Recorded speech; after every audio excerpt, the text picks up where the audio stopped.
us why we should believe in astrology or should not. Thank you very much. So, I would like to answer that in Hindi actually because most of my clients they understand Hindi. So, my simple answer is that never believe in beliefs. Think logically and then decide if it has got any truth, then believe it. Otherwise, just discard it. तो मेरे कहने का मतलब क्या है कि हमें किसी भी चीज़ को मानने की ज़रूरत नहीं पड़ती अगर वो बात सच्ची है तो यही मैं बताना चाहूँगा। मैंने बहुत पहले एक ब्लॉग भी लिखा था तो लोग उससे पढ़ के उन्होंने मुझे कांटेक्ट करने की कोशिश की और बार बार उनका क्वेश्चन यही था कि प्लीज़ बताइए हमें एस्ट्रोलॉजी में विश्वास करना चाहिए या नहीं करना चाहिए, इसे मानना चाहिए या नहीं मानना चाहिए। तो आज दोबारा से दोस्तों मैं उसी सवाल को लेके मैं आपके सामने हाजिर हुआ हूँ और उम्मीद करता हूँ कि आपको ये छोटा सा वीडियो पसंद आएगा। अगर पसंद आए तो लाइक और शेयर कीजिए, सब्सक्राइब कीजिए ताकि दूसरे लोगों तक भी जानकारी पहुँच सके, और ना पसंद आए तो मुझे कमेंट कीजिए ताकि मैं उसे सुधारने की कोशिश करूं और उसमें कुछ और सुधार कर सकूं। तो दोस्तों जैसा कि आपको पता होगा मेरी बैकग्राउंड टेक्निकल है, मैंने इंजीनियरिंग की, कंप्यूटर इंजीनियरिंग की है और उसके बाद मैं एज ए टेलीकम्युनिकेशन इंजीनियर मैंने जॉब किया इंडिया में भी और यहाँ पे भी। और मेरी आदत है कि मैं चीज़ को साइंटिफिक तरीके से टेक्निकल अंदाज में बिल्कुल सरल से सरल शब्दों में व्यक्त करना पसंद करता हूँ। तो आज की हमारी चर्चा है कि ज्योतिष को मानना चाहिए या नहीं मानना चाहिए। तो ऐसा है कि कई लोगों ने इसके बारे में अपने अपने विचार दिए हैं। कई लोगों का मत है कि क्योंकि ज्योतिष एक विज्ञान है, ये इस बात के ऊपर टिका हुआ है कि जो प्लैनेट्स और जो ग्रह हैं, जो नक्षत्र हैं, उनकी रेडिएशन या उनकी जो लाइट हम तक पहुंचती है तो उसके हमारे ऊपर या पृथ्वी पर अन्य जीव जंतुओं के ऊपर या पेड़ पौधों के ऊपर क्या प्रभाव होते हैं, ये इस बात का विज्ञान है। तो उनका मत है, कई लोगों का जो नहीं मानते उनका मत है कि रेडिएशंस को पृथ्वी तक आने में कई सारे लाइट ईयर्स लगते हैं जिन्हें हम पार्सेक्स बोलते हैं। तो हजारों साल जो है वो लगते हैं कई प्लैनेट्स की और नक्षत्रों की, स्टार्स की रेडिएशन को पृथ्वी तक पहुंचने में। तो ऐसे में क्या ये कहना ठीक होगा कि आदमी के ऊपर और पृथ्वी के अन्य जीव जंतुओं के ऊपर इन रेडिएशन का कोई प्रभाव होता है? तो दोस्तों बात ये है कि मैं मानता हूँ कि हजारों साल लगते हैं रेडिएशंस को पृथ्वी पर पहुँचने में, लेकिन धरती भी तो लाखों साल से यहाँ पे मौजूद है पहले से ही। तो अभी एक रिसर्च हुआ था, UCLA का रिसर्च है, university of Carolina Los Angeles America का। मैं ज़्यादातर स्टडी मटेरियल जो है वो UCLA, जर्मनी और जापान की यूनिवर्सिटीज़ से लेता हूँ। क्यों? उसका एक रीज़न है कि इनके रिसर्च पेपर जो है वो फ्री ऑफ कॉस्ट आप पढ़ सकते हैं, इनकी वेबसाइट पर अवेलेबल होते हैं। जबकि ब्रिटिश यूनिवर्सिटीज़ जो हैं इनके रिसर्च पेपर जो हैं वो फ्री ऑफ कॉस्ट उपलब्ध नहीं होते। तो यहाँ पे UCLA में जियोकेमिस्ट्स हैं क्रेग मैनिंग और एलिजाबेथ बेल, इन्होंने एक रिसर्च किया है और उन्होंने बताया कि जो पृथ्वी है वो करीब 4.1 बिलियन ईयर्स से, इससे भी पुरानी है। तो मैं कहना क्या चाहता हूँ कि पृथ्वी तो करीब 4.1 बिलियन ईयर्स से पहले ही है, तो इसका मतलब वो रेडिएशंस पहले ही हैं यहाँ पे मौजूद। तो जब आपका जन्म हुआ या किसी का भी जन्म हुआ 50, 60, 70 साल पहले, 100 साल पहले या 200 साल पहले या 500 साल पहले, तो उसके जन्म से पहले ही रेडिएशंस जो थी वो पृथ्वी पर मौजूद थी। तो इस वजह से ये जो दलील है ये तो मतलब किसी लॉजिक के साथ नहीं है कि क्योंकि बहुत सारे लाइट ईयर्स लगते हैं रेडिएशंस को यहाँ तक पहुँचने में, तो इस वजह से हम पे प्रभाव नहीं होगा। हम पर बिल्कुल प्रभाव होता है। उसका कारण क्या है कि वो रेडिएशंस पहले ही मौजूद है यहाँ पे। क्यों? क्योंकि पृथ्वी यहाँ पे करीब 4.1 बिलियन ईयर्स से ज़्यादा से यहाँ पे मौजूद है। दूसरी चीज़ मैं आपको कहना चाहूँगा, वो शायद आप सभी लोग जानते हैं, तो जैसे मून है, मून का ग्रेविटेशनल पुल है, तो उसका प्रभाव आपने देखा होगा कि पानी के ऊपर पड़ता है, उसके कारण ज्वार भाटे आते हैं, टाइड्स आती हैं समुद्र में। जब फुल मून डे होता है, फुल मून नाइट होती है, तो ज्वार भाटे और टाइड्स वगैरह आते हैं। तो जब समुद्र में उसका प्रभाव इतना पड़ता है, तो जो हमारी बॉडी है वो भी तो 76% वाटर है ना, वो भी तो पानी है। खासकर जो हमारा ब्रेन है वो तो फ्लूइड स्टेट में होता है, तो उसमें तो मतलब करीब 80% ही उसमें जो है वो फ्लूइड है। तो उस पर नहीं पड़ता होगा क्या? बिल्कुल पड़ता है। और तभी आप देखिए, मून को लूना बोलते हैं, ठीक है जी। ये ग्रीक वर्ड है लूना, उसका मतलब होता है मून या चंद्रमा। और लूनेटिक का मतलब होता है पागल, इनसेन। तो जिन लोगों का मून जो है वो ज़्यादा अच्छा नहीं है एस्ट्रोलॉजी के मुताबिक, जिन पर मून की ज़्यादा अच्छी पोजीशन नहीं है जिनके होरोस्कोप में, तो वो उनके चांसेस रहते हैं कि वो इमोशनली कुछ उनमें इम्बैलेंस आ जाता है, और ज़्यादा ख़राब सिचुएशन होने पर, ज़्यादा चंद्रमा के ज़्यादा पीड़ित होने पर वो इंसेन या लूनेटिक भी हो सकते हैं। तो ये अकेला इंग्लिश में ही नहीं, दूसरे जो लैंग्वेजेस हैं जैसे उर्दू है, उर्दू में भी एक वर्ड है चांद मारा, तो वो चांद से ही डिराइव हुआ है। मतलब जिसकी कुंडली में या जिसके ऊपर चांद का प्रभाव जो है वो थोड़ा इम्प्रॉपर है, तो उसे चांद मारा कहा जाता है।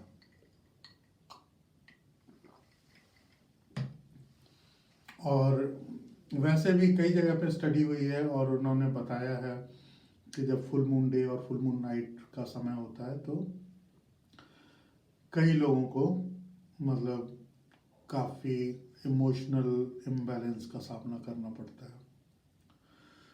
तीसरी चीज़ है, वो क्या है कि सूरज के प्रभाव को तो हम सभी नकार नहीं सकते, वो तो हम सभी जानते हैं। कायनात में, पृथ्वी पर, पूरे मतलब ब्रह्मांड में, पूरे सौरमंडल में जितना भी कुछ जो भी कुछ घटित होता है वो सब सूरज के दशा के हिसाब से होता है, सूरज की एक्टिविटी के हिसाब से होता है, सूरज की रेडिएशन के हिसाब से होता है। अभी मैं एक एग्जांपल लेके बताना चाहूँगा। जैसे सूरज जो है तो वो अक्टूबर के महीने में ज़्यादातर तुला राशि में प्रवेश करते हैं, लिब्रा राशि में सूर्य प्रवेश करते हैं। तो जो लिब्रा का लॉर्ड है वो शुक्र है। शुक्र सूरज का शत्रु ग्रह है, एनिमी प्लैनेट है। तो ऑब्वियसली एनिमी प्लैनेट की राशि में जब कोई प्लैनेट जाता है या कोई स्टार जाता है, तो क्योंकि वो हॉस्टाइल इन्वायरमेंट में है, तो वो उसके प्रभाव में कमी आती है। तो यहाँ पे मैं एक चीज़ बताना चाहूँगा कि सूरज को हम, हालांकि वो स्टार है, प्लैनेट नहीं है, लेकिन क्योंकि जो ज्योतिष है वो इस बात के ऊपर ज़्यादा आधारित है कि हेवनली बॉडीज़ का हमारे ऊपर क्या प्रभाव पड़ता है, ठीक है जी, इस बारे में ये सारा विज्ञान है। ये इस बारे में नहीं है कि कौन सी हेवनली बॉडी स्टार है, कौन सी कॉन्स्टलेशन है, या कौन सी प्लैनेट है। तो सूरज को भी एक प्लैनेट के तरीके से कई जगह पे लिखा हुआ मिलता है यहाँ पे ना। तो वापस आते हैं, मैं कह रहा था कि जब सूरज तुला राशि में प्रवेश करते हैं तो उनकी एक्टिविटी में, उनकी जो सोलर एक्टिविटी होती है उसमें कुछ कमी आती है। अब वो जो कमी आती है उसके कारण होता क्या है एक्चुअल में, पृथ्वी के ऊपर उसका क्या प्रभाव देखने को मिलता है। अब सूरज की हेल्प के द्वारा जो पेड़ पौधों की पत्तियां होती हैं वो फोटोसिंथेसिस एक फिनोमिना है वो करती हैं। और उसके परिणाम स्वरूप क्या होता है, उसके फलस्वरूप होता क्या है कि पेड़ पौधों के लिए खाना बनता है। तो ये जो फोटोसिंथेसिस है, इसके लिए सनलाइट ज़रूरी है। अब सन जब लिब्रा में प्रवेश करते हैं तो उनके पास में वो एक जो चीज़ चाहिए होती है फोटोसिंथेसिस के लिए, तो उस चीज़ में कमी आती है, ऊष्मा में कमी आती है। तो देखिए आप, जो पत्तियां होती हैं वो सन जैसे ही लिब्रा में प्रवेश करते हैं तो उसके 72 घंटे के अंदर विदिन 72 आवर्स ओनली सारी पत्तियां गिर जाती हैं। मैं नॉर्दर्न हेमिस्फीयर की बात कर रहा हूँ, क्योंकि सदर्न हेमिस्फीयर से आसमान कैसा दिखाई देगा वो बिल्कुल डिफरेंट है, ठीक है जी, जैसा नॉर्दर्न हेमिस्फीयर से दिखाई देता है। तो इसीलिए जब आदमी की हम जन्म कुंडली बनाते हैं तो उसकी प्लेस ऑफ बर्थ लेना ज़रूरी हो जाता है हमारे लिए, ताकि हम वहाँ के लॉन्गिट्यूड और लैटिट्यूड पता करके हम ये पता लगा पाएँ कि उस पर्टिकुलर स्थान पर प्लैनेट्स की कैसी रेडिएशन वहाँ पे मौजूद थी जब आदमी का जन्म हुआ है। तो नॉर्दर्न हेमिस्फीयर में जब सन लिब्रा में प्रवेश करते हैं तो जो सारी पत्तियां हैं वो विदिन 72 आवर्स वो गिर जाती हैं। एक और स्टडी का मैं हवाला देना चाहूँगा। एक प्रोफेसर डगलस थे शायद, उन्होंने स्टडी किया था कि जो नॉर्थ अमेरिका में बड़े 200 साल पुराने और 500 साल पुराने पेड़ होते हैं, 400 साल पुराने, उनके इतने बड़े बड़े तने हो जाते हैं, मालूम ना, अगर उन्हें आप काटें तो उनके अंदर ऐसे रिंग्स होते हैं। तो आप उन रिंग्स को मेज़र करके आप पता लगा सकते हैं कि कौन से साल में मौसम जो है वो ड्राई रहा होगा या डैम्प रहा होगा। ऑब्वियसली जब मौसम डैम्प रहता है तो वो जो रिंग्स हैं वो थोड़ा चौड़े होते हैं, जब ड्राई होता है तो वो पतले होते हैं, उनकी बार डिफरेंट हो जाती है। तो कहना मैं यहाँ पे क्या चाहता हूँ कि जब पेड़ पौधों पर इन सब सेलेस्टियल बॉडीज़ का असर पड़ता है, इन प्लैनेट्स का असर पड़ता है, तो क्या हमारे ऊपर नहीं पड़ता होगा? हमारे ऊपर भी बिल्कुल पड़ता है। हाँ, ये ज़रूर है कि पेड़ पौधों पर इसका असर जो है वो जान पाना कंपैरेटिवली इजी है, और ह्यूमन बींग्स क्योंकि थोड़ा कॉम्प्लिकेटेड सिस्टम है, हमारे पास में मन है, हमारे पास में विचार हैं और हमारे पास में इंटेलिजेंस है, तो हमारे बारे में स्टडी करना थोड़ा सा कॉम्प्लिकेटेड है। लेकिन कॉम्प्लिकेटेड है तो इसका मतलब ये नहीं है कि असर बिल्कुल पड़ता नहीं है। कोई चीज़ कॉम्प्लिकेटेड है तो उसका मतलब ये है कि आपको एफर्ट्स ज़्यादा पुट करने पड़ेंगे, आपको टाइम ज़्यादा इन्वेस्ट करना पड़ेगा उस चीज़ को समझने के लिए और जानने के लिए। कोई भी चीज़ है जब हम उसके बारे में जानते नहीं हैं तो हम उससे डरते हैं, जब हम जान जाते हैं तो उस चीज़ के साथ हमारी मित्रता हो जाती है, हम उस चीज़ का उपयोग अपने वेलबींग के लिए कर सकते हैं। एक उदाहरण के साथ समझाना चाहूँगा। पुराने ज़माने में क्या होता था, जैसे बिजली कड़कती थी तो लोग डर जाते थे, लोग सोचते थे पता नहीं कोई देवता रुष्ट हो गए हैं, वो हमें दंडित करने का प्रयास कर रहे हैं, लोग डर जाते थे बहुत। लेकिन टाइम के साथ साइंस ने डेवलपमेंट शुरू की तो उन्होंने पता लगाया कि ये तो क्लाउड्स में जो चार्ज होता है, पॉजिटिव और नेगेटिव चार्ज जो होता है, तो उसके आपस में टकराने के कारण बिजली कड़कती है। तो हम बिजली के बारे में जानना समझना हमने शुरू किया। जब ऐसा हुआ तो आज देखिए बिजली हमारी सबसे बड़ी दोस्त है। बिना बिजली के हम कुछ भी नहीं कर सकते। कहीं ऑपरेशन हो रहा है, ऑपरेशन थिएटर में, वो नहीं हो पाएगा। कोई आदमी कंप्यूटर पे कोई काम कर रहा है, वो नहीं हो पाएगा। मैं आपसे नहीं बात कर पाऊँगा, मेरा जो वीडियो है वो नहीं शूट हो पाएगा। तो बिजली आज हर चीज़ के लिए ज़रूरी है। वो ज़रूरी क्यों है और कैसे है? वो ऐसे है, जब हमने अपनी इंटेलिजेंस बढ़ाई और उस चीज़ के बारे में समझा, हमने ज्ञान बढ़ाया, तो हमने उसे अपने अकॉर्डिंगली टेम कर लिया, उस चीज़ को, उस फिनोमिना को, उस प्रोसेस को हमने अपने फ़ायदे के लिए इस्तेमाल कर लिया। तो जो ज्योतिष है वो मैं यही कहना चाहता हूँ कि इसे भी आप समझने की कोशिश कीजिए और इसे अपने फ़ायदे के लिए इस्तेमाल करिए। जो ये ज्योतिष है ये ऐसा नहीं है कि अकेला सिर्फ इंडिया में ही मतलब इसकी डेवलपमेंट हुई है। तो इसमें वर्ल्ड, क्योंकि ये 4.1 बिलियन ईयर से ज़्यादा पुरानी पृथ्वी है हमारी, तो समय समय पर अलग अलग सभ्यताओं का विकास हुआ। जहाँ आजकल हिंदुस्तान है, इंडिया है, वहाँ पे सिंधु घाटी की सभ्यता विकसित हुई। उसके पड़ोस में हुआंगहो सिविलाइजेशन, जिसे जहाँ चाइना है वहाँ पे हुई। एज़टेक सिविलाइजेशन अमेरिका में हुई, मायंस नॉर्थ अमेरिका में, और बेबीलोन सिविलाइजेशन जो थी, सुमेरियंस, मेसोपोटामियंस, ये मिडल ईस्ट में जहाँ पे आजकल इराक है वहाँ पे इनका विकास हुआ। ग्रीक सिविलाइजेशन यूरोप में।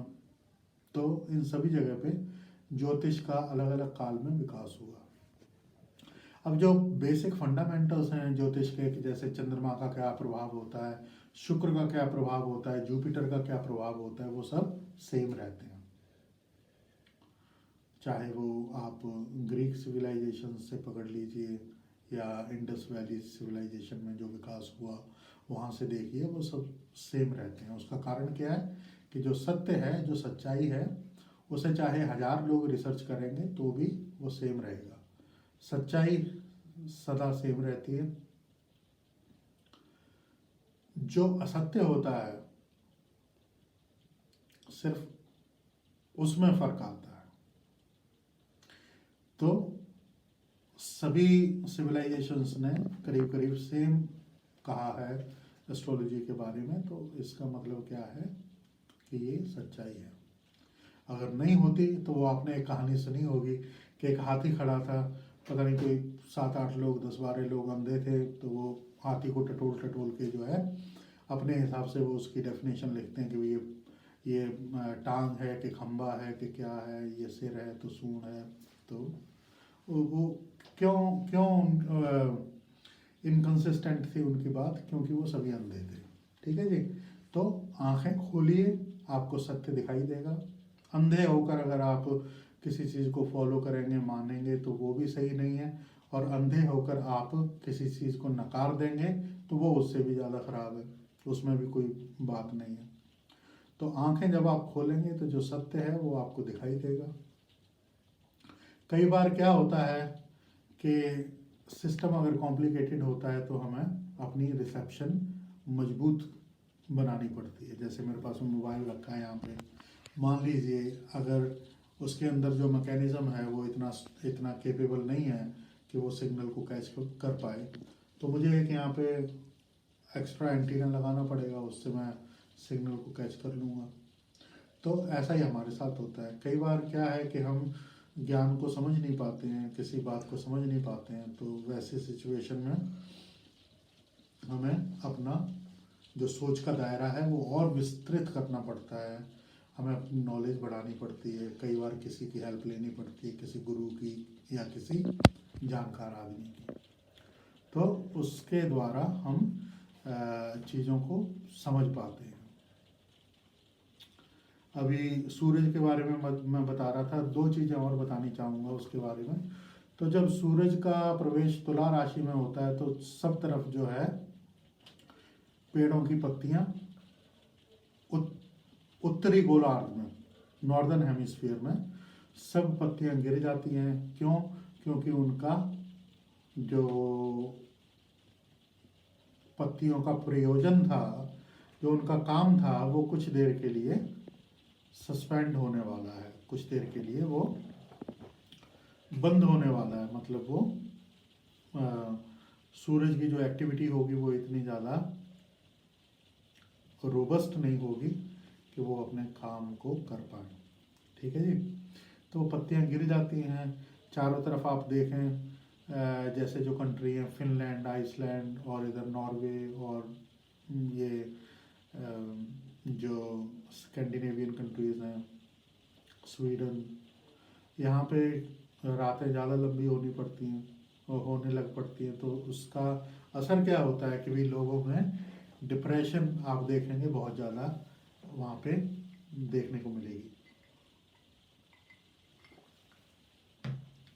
वही 2-3 महीने के बाद में जब सूरज का प्रवेश जो है वो कुंभ राशि में होता है, और खासकर जब मीन राशि में होता है, तो कुंभ के 2 स्वामी हैं, एक शनि है और लेटर जो कुंभ का स्वामी है वो बृहस्पति माना जाता है, और मीन राशि का स्वामी बृहस्पति है। तो जब सूरज का जब प्रवेश कुंभ के उत्तरार्ध में और मीन राशि में होता है, तो जीवन का संचन जो है पूरी पृथ्वी पर दोबारा से होना शुरू हो जाता है। तो नए पौधे खिलने लगेंगे, नई पत्तियां खिलने लगती हैं, नए फूल उनमें आने लगते हैं, और वैसे ही चारों तरफ दुनिया में त्यौहार भी मनाए जाने लग पड़ते हैं। क्योंकि त्यौहार क्या होता है, त्यौहार जो है हमारी खुशी को एक्सप्रेस करने का एक ज़रिया जो है वो त्यौहार है। तो लोगों में खुशी की लहर दोबारा से आने लग पड़ती है। वो आपने देखा होगा ईस्टर के टाइम पे एग्स जो हैं वो आप देखते हैं कि भी वो ना फूटते हैं, चिक्स उनमें से निकलने लग पड़ते हैं। पृथ्वी पर जो जीवन है वो दोबारा से उसकी शुरुआत होने लगती है, नई पत्तियां आ जाती हैं। तो कहीं पे आप देखिए नौरूज़ मनाया जाता है, तो कहीं पे आगे चल के जो है वो बसंत मनाया जाता है। तो ये सारे क्या है कि भी पृथ्वी पर जो जीवन है वो पुनः लौटने के त्यौहार हैं सारी कम्युनिटी में, चाहे वो ईरान में ज़ोरास्ट्रियंस में मनाया जाने वाला नौरूज़ हो, या भारत में मनाई जाने वाली बसंत हो, या कोई और त्यौहार हो, ईस्टर हो। तो मतलब प्रकृति के ऊपर इन सब चीज़ों का प्रभाव पड़ता है, ठीक है जी।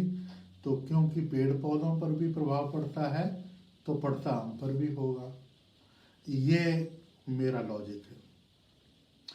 बाकी देखिए, जो सच्चाई होती है उसे आप माने या ना माने, लेकिन उसके जो प्रिंसिपल्स हैं वो आपके ऊपर अप्लाई होंगे ही होंगे। जैसे फॉर एग्जांपल, अगर मैं चाहूँ तो कह सकता हूँ कि भी मैं ग्रेविटेशनल फोर्स में विश्वास नहीं करता, ठीक है जी।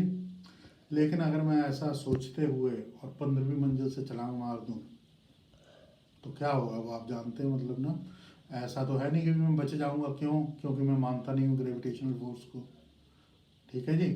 तो प्रभाव तो मेरे ऊपर भी ग्रेविटेशनल फोर्स का उतना ही होगा जितना किसी और के ऊपर होता है, चाहे मैं ना भी मानूं, है जी। तो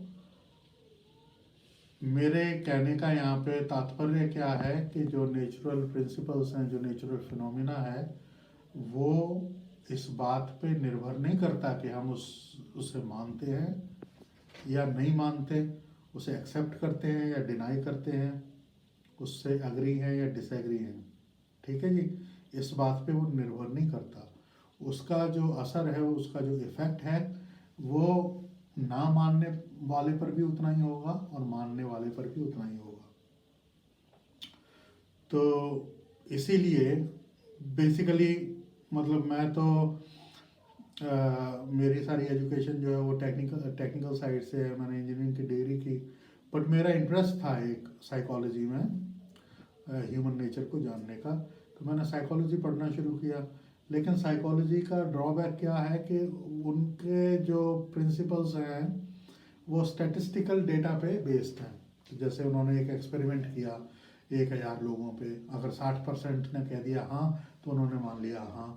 तो अब वो जो 60% हैं वो मतलब आप समझते हैं ना, तो वो किस हिसाब से उन्होंने एक ग्रुप लिया और उस पर एक्सपेरिमेंट किया, तो इस बारे में प्रश्न चिन्ह रहता है थोड़ा। तो वो इतना ज़्यादा कोई कंक्रीट विज्ञान नहीं है। फिर उसके बाद मैंने पामिस्ट्री स्टडी करनी शुरू की ह्यूमन नेचर जानने के लिए।